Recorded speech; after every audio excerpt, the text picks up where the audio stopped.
My name's Marlene, and for most of my life, I thought being the quiet one, the dependable one, was the same as being loved.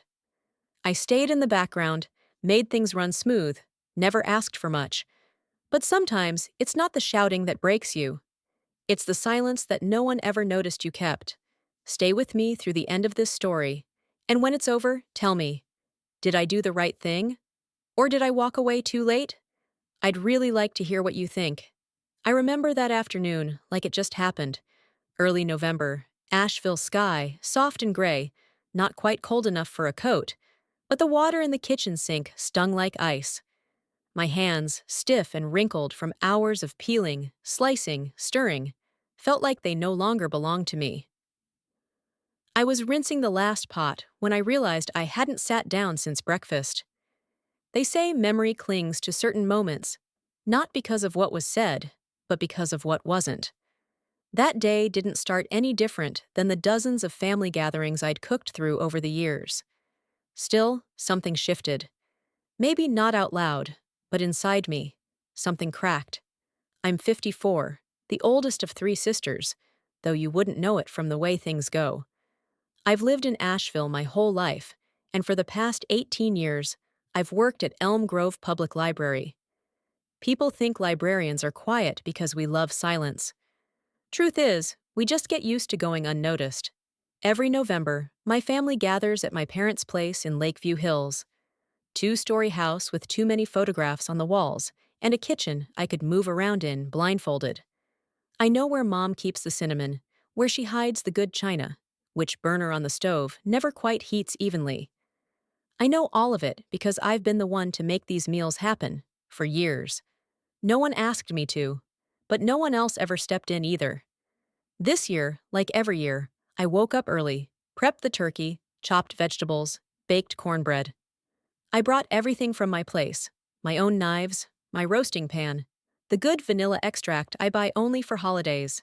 6 hours of moving, lifting, timing. I don't mind hard work. I mind being invisible. At 3:42 p.m., I got a text from my younger sister Elora. Bringing dessert. Mom said to get something fancy. Don't worry about that part. I stared at the screen for a few seconds, thumb hovering. Elora's messages always sound helpful on the surface, sweet, harmless. But underneath, there's this expectation that I'll do what I always do. Carry the load, smile anyway. When she walked into the house, a gust of cold air came with her, and the sweet, artificial smell of vanilla from the bakery box she held. Sweet Nest and Company, she announced, like she was revealing a surprise engagement. They had a holiday special. I picked the most elegant one. Mom rushed over, arms wide. Oh my goodness, you're amazing. Look at that. You always know just what to bring. They hugged. I stood at the stove, tongs in one hand, eyes on the green beans that were just starting to sizzle too much. No one looked my way. You know, Mom said, brushing Elora's hair back from her cheek, you're a lot more thoughtful than your sister used to be. I didn't flinch, didn't turn around. I just reached for the salt. I've heard things like that before. Comments wrapped in laughter, jokes at my expense, served alongside mashed potatoes. I used to tell myself it wasn't worth the fight, that being the bigger person meant keeping the peace. But that day, something sat differently, like my skin was thinner, or maybe I'd just run out of places to store the resentment. When dinner was finally ready, I called everyone in. The table groaned under the weight of everything I'd made. Glazed carrots, roasted turkey with herb butter, sweet potato casserole, warm dinner rolls from scratch. And sitting in the center, in a spotless white box tied with gold ribbon, was Elora's bakery cake. No one asked who made what. They just praised the balance of the meal and how it all came together so well. Elora beamed. My mother took a photo of her beside the cake. The kids were too busy on their phones to notice who brought the food to their plates. I stood near the sink, sipping lukewarm water, my feet aching. The sounds around me felt muffled, like I was underwater. Someone asked if Elora had made the green bean casserole. She laughed and said no, that was Marlene's department, but the comment vanished into the hum of conversation. No one said thank you. And I know, no one has to. That's what I used to believe anyway, that doing the right thing meant not needing recognition. But standing there, with my hands raw from scrubbing, watching my own mother frame Alora as the heart of the gathering, I realized something. I wasn't invisible. I was ignored. Big difference. I rinsed the last dish, turned off the faucet, and reached for the pink cotton towel Mom always kept by the sink. It was frayed at the edges now, older than some of the grandkids. I dried my hands, slow and careful. That towel had dried my hands after every family meal since I was 23. It would be the last time. I folded it neatly and hung it back on the hook. Then I stepped into the hallway, picked up my coat, and left through the back door. No one noticed I was gone. Not yet, anyway. The dining room buzzed like a beehive, but all I heard was the clinking of silverware and the distant hum of conversation that never seemed to include me. I was still in the kitchen, scraping the last bit of gravy from the bottom of the roasting pan, when someone in the other room squealed over Alora's cake again. "Oh my God, that presentation! It looks like something out of a magazine." More laughter. A camera click, maybe two. I wiped my hands on a towel and peeked around the corner. Everyone was seated now, plates full, voices layered over one another like the noise of a crowded train station. No one noticed I hadn't joined them, not even my mother. I glanced at the pot of butternut squash soup still on the stove, still warm. The green bean casserole I'd made the same way our grandmother used to, untouched. The sugar cookies with cinnamon hearts, exactly like the ones my mom loved when I was little, sat in the corner like a side thought. I had set them out in a woven basket, even wrapped the handle with twine and rosemary. No one said a word about them. I kept moving, washing, stacking, wrapping leftovers, as if keeping busy would anchor me. But the ache behind my ribs was growing. Not from standing too long, or from lifting the turkey. This ache had teeth, and it bit down every time someone laughed without looking my way.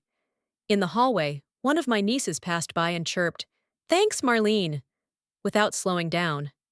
Not Aunt Marlene, just Marlene. They all dropped the title years ago, said it made me sound old.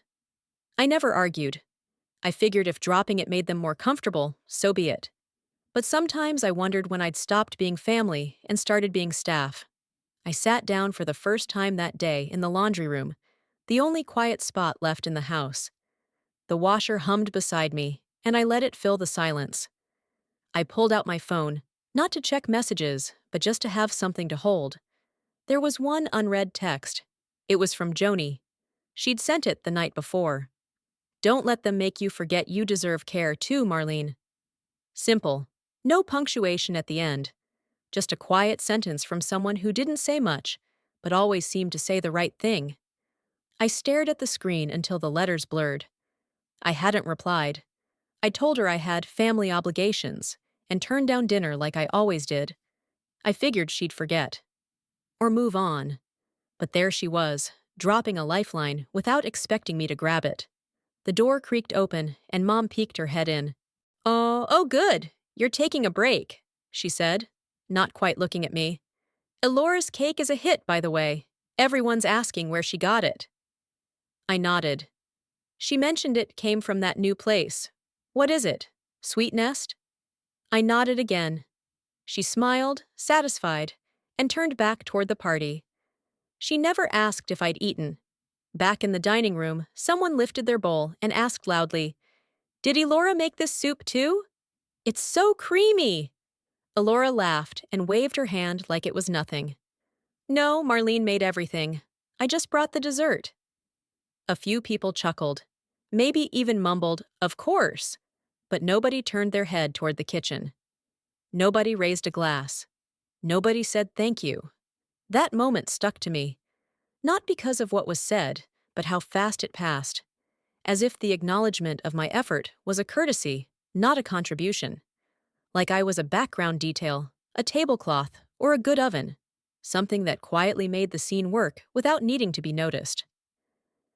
I moved toward the dining room and leaned against the doorway. I saw my mom gesturing for another photo with Elora, both of them holding wine glasses in front of the half-eaten cake. The caption was already forming in her head. I could tell. Family means everything. I stood there a moment longer, wondering if I should say something. Maybe a small correction, maybe a gentle reminder. But what was the point? I'd tried that once before, years ago, when Alora forgot my birthday and brought balloons a week late. Mom had told me not to make a thing of it, said I was too sensitive. So I didn't. I turned back toward the kitchen, hands trembling slightly, not from anger, but from something quieter. Resentment, maybe. Or the realization that I had played a role in this. Every time I swallowed a comment or smiled through a slight, I helped write the script. I looked at the clock. 6:17 p.m. The soup was still warm, the cookies were untouched, and I was starving. But I couldn't eat in that room, not at that table, not while they cheered Alora's bakery box like it was the heart of the meal. I went back into the kitchen, reheated a bowl of soup, and sat at the counter alone. I didn't light a candle or grab a napkin. I just let the spoon sit heavy in my hand, the steam rising into my face like a question I didn't want to answer. I ate in silence, one slow bite at a time. They were all gathered around the cake again. It was half-eaten by then, slumped slightly to one side, the frosting beginning to melt from the warmth of the dining room. But that didn't stop my mother from calling for another photo. She clapped her hands like a teacher corralling students. "All right, come on now. Kids, gather around your Aunt Alora. She's the one who organized the meal this year." I froze mid-step. My dish towel dropped from my hand and landed on the floor with a soft, wet thud. I stared at the back of her head, her silver hair pulled into its usual low bun, her voice still cheerful, as if she'd said something entirely harmless. Alora smiled. A little too polished, maybe, but said nothing. She held the cake knife like a microphone, laughing as the kids crowded in. One of them, my niece maybe, asked, "Did you really cook all this, Aunt Alora?" I stepped forward, my voice quiet but sharp enough to cut through the noise. "Mom, I made the dinner. Every dish." There was a pause, small, maybe half a second, but I felt it like a shift in the earth. My mother turned toward me, her expression soft, almost indulgent, like she was humoring a child who didn't understand how birthdays work. "Well, of course, honey," she said with a laugh, waving her hand. "We all know you cooked. But Alora picked the cake, and that's what everyone remembers, right?" She looked around for agreement. People nodded politely, some not even sure what they were agreeing to. And just like that, the weight of everything settled hard in my chest. Like all the hours, all the years, had been wiped clean with one sentence. I wasn't just overlooked, I was replaced, swapped out for something prettier, shinier, easier to praise. I couldn't speak. I just turned and walked back toward the kitchen, the clatter and chatter fading behind me, like someone had closed a door. I've been invisible before. That wasn't new. But this was erasure. This was rewriting the truth in real time, in front of a room full of people who should have known better. I stood at the sink, staring out the small window above it. The trees outside were bare now, limbs black against a fading sky. And for a moment, I drifted. Back to other gatherings, other times. The year Dad died, I'd cooked the whole Christmas dinner by myself, because Mom couldn't bear to look at the oven. I didn't eat that day either. The year Alora forgot Mom's birthday and brought a gift 2 weeks late, Mom still said, at least she remembered. The same year she told me my casserole was a bit dry, I'd stayed quiet, always, because I thought being silent was being strong, that if I kept my head down and did the work, someone, anyone, would see me for it. But no one ever did. And then came the final straw, though I didn't know it was final yet. Later that night, after I'd loaded the dishwasher and stacked the leftovers, I sat in the hallway scrolling through my phone. I shouldn't have looked, but of course I did. Elora had posted a photo of the cake, perfectly lit, with the caption, "Hand-picked every treat for Mom's special day. Family first, always." There were already 47 likes, comments rolling in fast. "You're such a thoughtful daughter," Your mom must be so proud. Can you plan my Thanksgiving next year? I stared at the screen until my eyes burned. It wasn't the cake, or the caption, or even the comments that got to me. It was the sheer ease with which she took credit for something she didn't do, for a moment she didn't earn. Then my phone buzzed. A message from Rachel, a woman I hadn't seen in years, someone from high school, the kind of person you keep on social media for no real reason. Wow, your sister's got great taste. You must be so proud of her. My thumb hovered over the screen. I didn't know whether to laugh or cry. Instead, I locked the phone and set it face down on the table. That was it. Not the first time, not the worst time, but it would be the last. There's something about watching your own erasure happen in real time. Something so quietly violent, it leaves no bruises. Just a permanent shift in how you carry your own name. I knew in that moment that nothing I did would ever be enough. Not for them. Not while I stayed in the role they'd written for me. So I stopped playing it. I washed my hands the way I always did, slow, careful, fingers pressed into each other, like I was scrubbing away something more than just gravy and soap. The sink water was lukewarm now. It had cooled the same way everything else had in that house. Quietly, without anyone noticing. When I turned off the faucet, the room fell into a kind of hush. The muffled laughter and clatter from the dining room still filtered in, but it felt distant, like I was listening through glass. I reached for the pink towel. Same hook, same worn corner where the stitching had started to fray years ago. I dried my hands, folded the towel in half, and hung it back, just as I'd done every year for as long as I could remember. Then I walked to the coat rack, grabbed my jacket, and stepped out the back door. No one saw me leave. No one called after me. Outside, the cold hit my skin with a quiet clarity. It was dark already, the sky hanging low and soft above the pine trees that lined my parents' yard. I stood still for a second, just breathing. The scent of roasted turkey still clung to my hair, but underneath that, I could smell the lemon from the dish soap, sharp and clean on my fingers. I walked down the driveway, turned right at the end of the block, and made my way toward the nearest bus stop. The streetlights flickered on one by one. A dog barked in the distance.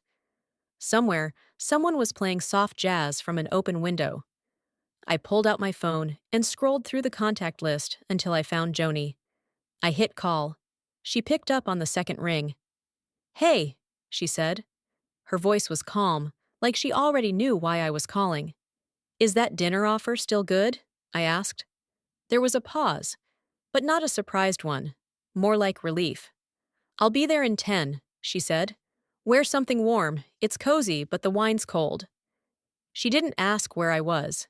She just came. 15 minutes later, I was sitting in her car, watching the familiar streets slide by in the window. But everything looked different, like I was seeing it from somewhere new. The restaurant was called Willow Hearth. I'd passed it 100 times, always assuming it was too upscale for someone like me. People like me eat at diners, not places with cloth napkins and flickering candles on the table. But that night, I didn't care. I let her lead me in through the heavy wooden door, into the warm, amber-lit quiet of the place. A hostess greeted us by name. Joni had called ahead. The booth was tucked into a corner near the fireplace. Real logs crackled behind the glass. I sank into the seat like I'd been holding my breath for years. We ordered a bottle of wine, and I let Joni pick the food. She smiled when I said I didn't want to think. "You'll like the salmon," she said, "and the squash risotto, trust me."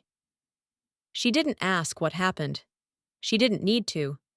I think she knew from the look on my face, the way I held my napkin too tight in my lap, that something had finally snapped loose.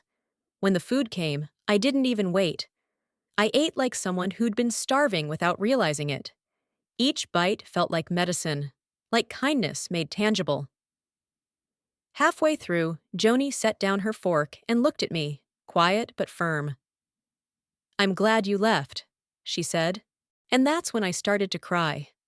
Not the kind of crying you hide, not the dignified tears that you dab away with a tissue. I cried like something inside me had finally been given permission to spill over. I cried because someone saw me, Not what I did, not what I gave, but me. Joni didn't reach across the table. She didn't try to shush me or hand me napkins. She just let it be. That was the real gift. We finished the meal without rushing. I even ordered dessert. A warm apple tart with cinnamon whipped cream. I hadn't ordered dessert in years. It always felt indulgent, unnecessary. But that night, it felt like a declaration. Later, as she drove me home, Joni said, "You know, it's okay to stop showing up just because it's expected." I nodded, but I didn't answer. I just looked out the window at the lights passing by, knowing something had shifted. For the first time in my life, I'd eaten a holiday meal that I didn't cook, and it tasted like freedom.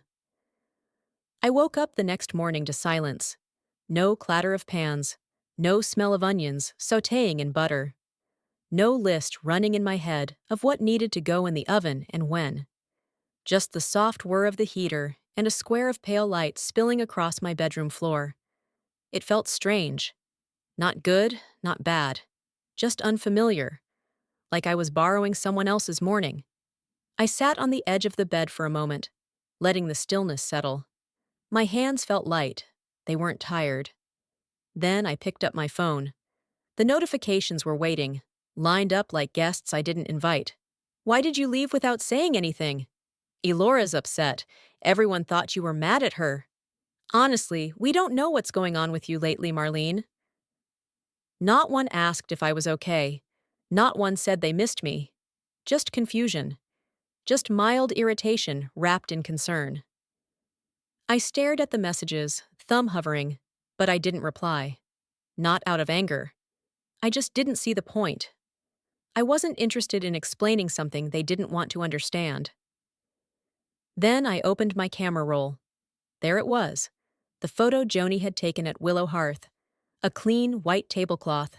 A folded cloth napkin the color of deep wine. A single glass of red, half full. My dessert plate with the strawberry tart I'd picked, just because it made me smile. The fork slightly angled. The lighting soft. I looked at it for a long moment before hitting send. I picked the family group thread, something I usually avoided, and typed a single line beneath the photo. "Last night, I had dinner somewhere they remembered to ask if I'd eaten." I didn't add a name. I didn't explain where I'd gone. I didn't ask for anyone to respond. I just let it land. And then I muted the thread.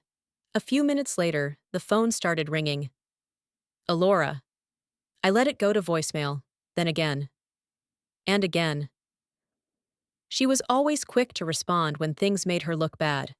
Not when someone was hurting, just when her image was at stake. I'd spent years answering those calls, smoothing over those situations, patching the cracks. Not this time. I lay back on the bed and stared at the ceiling fan spinning slowly above me. There's something sharp about being blamed for stepping out of the role you were never supposed to question, like you broke a rule no one told you existed. You weren't supposed to leave the party early.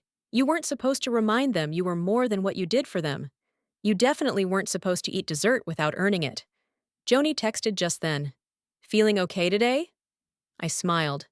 Not big, just enough to shift something in my chest. "Yes," I wrote back.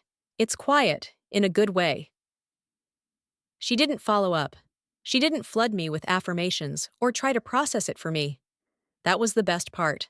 She trusted me to know my own feelings. A few hours passed. No new messages. The silence from my family turned heavy, like they were all waiting to see what I'd do next. But for once, I wasn't waiting on them. I brewed a fresh pot of coffee, opened the window just a crack to let the breeze in, and sat with the morning like it belonged to me. Because maybe it did.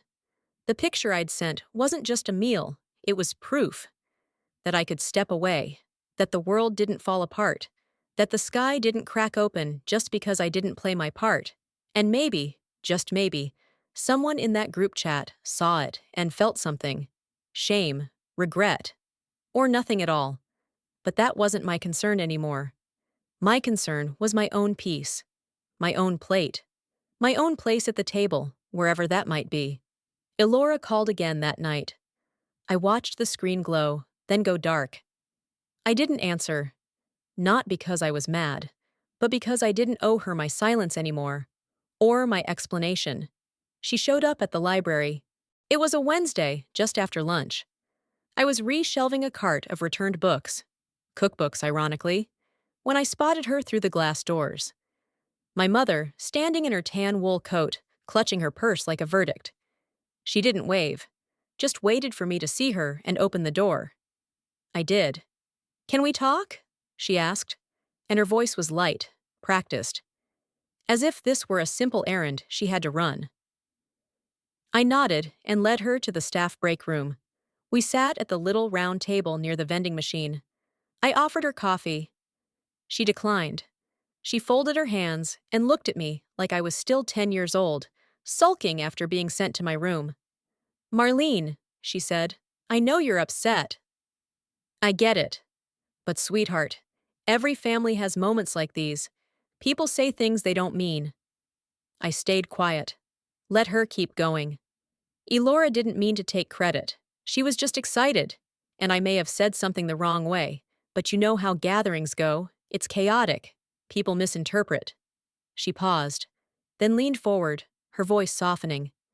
"But I need you to come for Christmas. We can't do it without you. I need help getting everything ready and, well, you're the one who knows how to make it feel right." There it was. Not an apology, but a request. A tug back into the old role. The same one I'd been playing for decades, without audition. I looked at her. Really looked. The wrinkles around her eyes.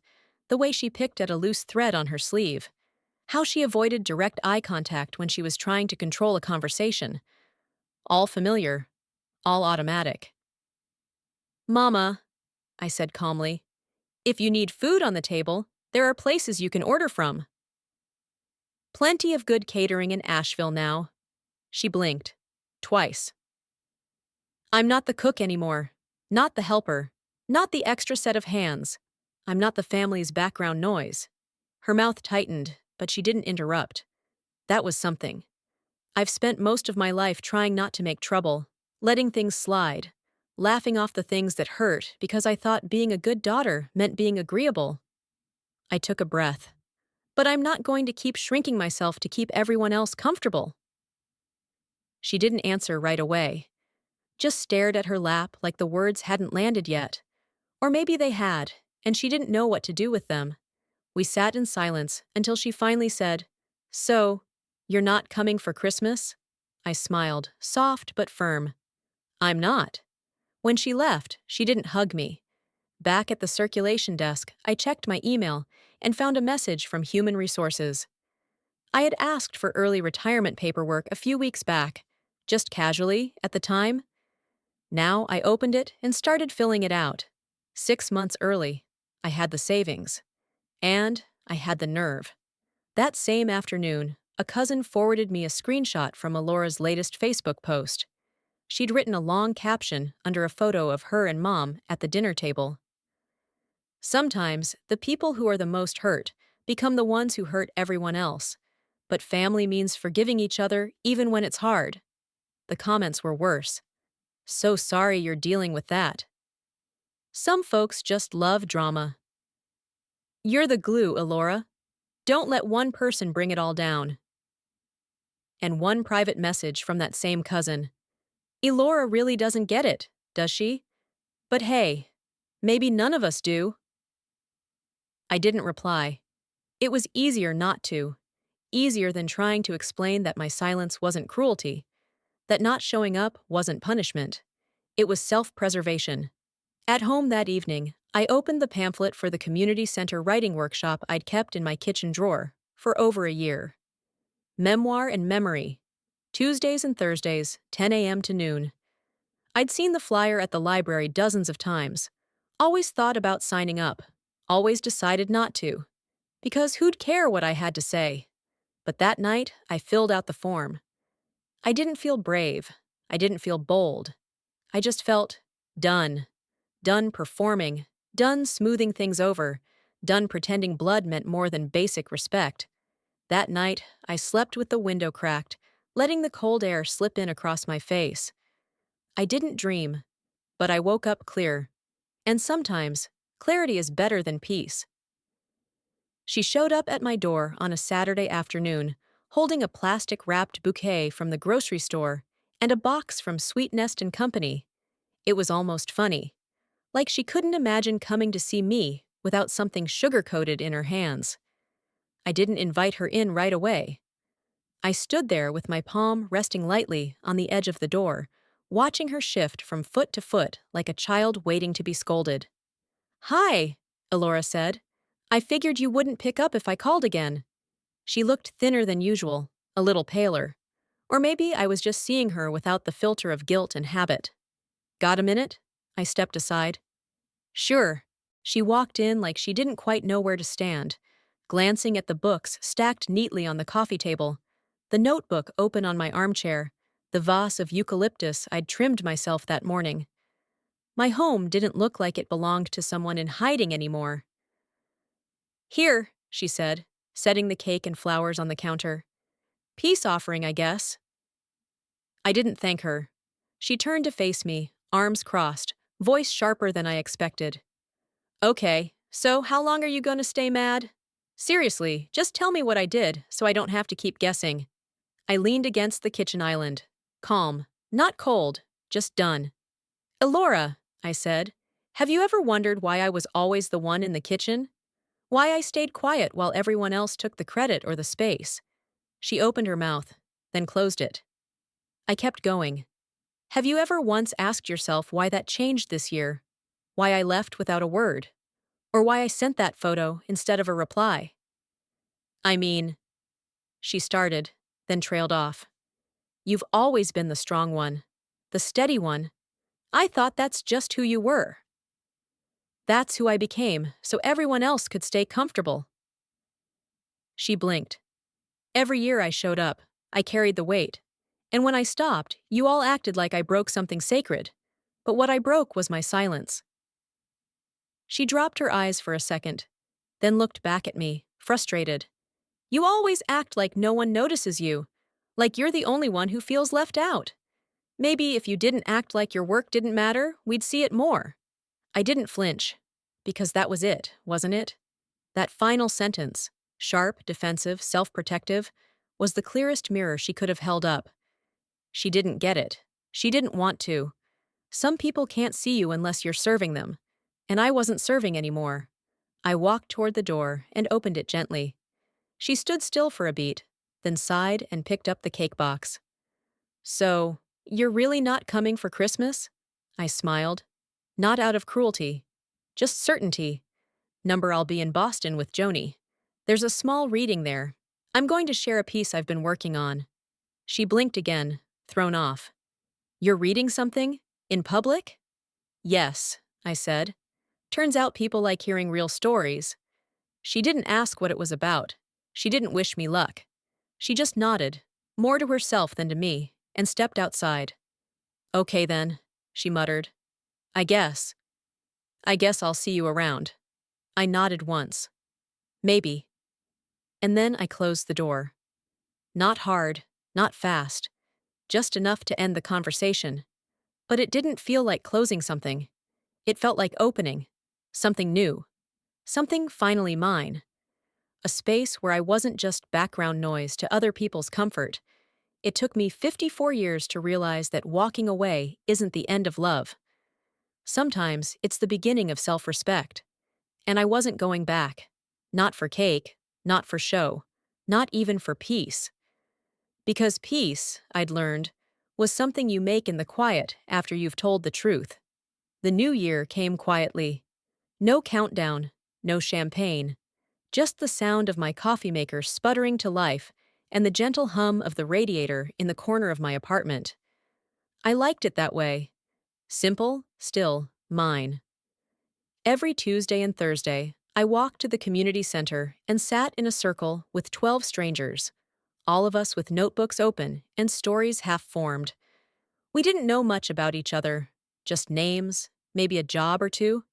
No one asked what brought me there, and I didn't offer. There was something freeing about that. I wasn't the older sister, the one who always cooked, the background woman. I was just Marlene, A woman who liked the smell of paper, the rhythm of a pen scratching the page, the way silence made room for thought. Joni came with me sometimes. She wasn't part of the class, but she'd sit outside in the cafe with a crossword puzzle, waiting until we all shuffled out with tired eyes and ink-smudged hands. "You look taller," she said once, smiling. Maybe I was. Our first writing prompt was simple. Write the letter you've never sent. I stared at the page for a long time, then wrote, "To the only person I've been too quiet with, me." The title I gave it was, "The Only One I Owe an Apology To," and I meant every word. I'd spent years arranging my life around everyone else's comfort, believing that making other people happy gave me value, that being needed was the same as being loved. But it wasn't. It never had been. I wrote, "I used to think I was afraid of being abandoned. But the truth is, I abandoned myself first. Every time I said yes when I meant no. Every time I made a dish no one thanked me for. Every time I swallowed my own sadness because someone else needed the spotlight. It wasn't bitter, it was honest. And that honesty felt like air. At home, I lit a candle every evening. Lavender. Not because anyone else liked it, just because I did. I read books without feeling guilty. I let the dishes sit in the sink overnight. I didn't check my phone unless I felt like it. I was learning to live without performance. Christmas came and went. I didn't call. I didn't show up. From what I heard, the family still gathered. They ordered food from a catering service. My mother complained that the mashed potatoes were bland and the turkey too dry. Elora brought dessert, again. But there was no centerpiece dish, no fresh-baked bread, no cookies wrapped in twine. No one rushed to the kitchen. The house wasn't filled with warm smells, just microwaved leftovers and someone else's playlist on low volume. I heard all of this secondhand. A cousin sent a group photo in a family thread I hadn't muted yet. Everyone smiled, but the photo looked flat, off balance. And then, a week later, I received something unexpected in the mail. A letter. From my niece, Sophie, the one who always called me Marlene instead of Aunt. She wrote, "I know you probably don't want to hear from anyone right now, but I just wanted to say I noticed. I noticed how the food never tasted the same when you weren't there. I noticed how everything seemed messier without you, even the conversations. I miss you. And I think maybe I didn't realize how much you did until you weren't doing it anymore. I hope someday I get to sit at a table with you and you don't have to get up halfway through." I read it 3 times, then tucked it in the front of my writing notebook. Not everyone was blind. Some just needed space to see. This morning, early January, I brewed my coffee, poured it into the mug with the little crack near the handle that I refused to throw out, and stood at the window watching the frost melt on the neighbor's rooftop. Today's the day I'll read aloud in class. My palms are sweating a little, and I'm nervous in a good way, the kind that means something is beginning. There's no applause waiting for me, no spotlight, just my own voice, and a room of quiet people willing to listen. And for the first time, I'm not trying to earn my place. I already have it. I don't need my family to change. I just needed permission from myself to walk away. And I gave it. Sometimes the hardest part isn't walking away. It's accepting that you've waited too long to do it. But even then, it's not too late. Not to choose peace. Not to come home to yourself. Maybe you've been the quiet one too, the one holding everything together while slowly unraveling inside. If so, I hope this story gave you a little room to breathe and a reminder, you are allowed to take up space. If any part of this felt familiar, I'd love to hear your thoughts. And if this story found a soft spot in you, I hope you'll join me again next time.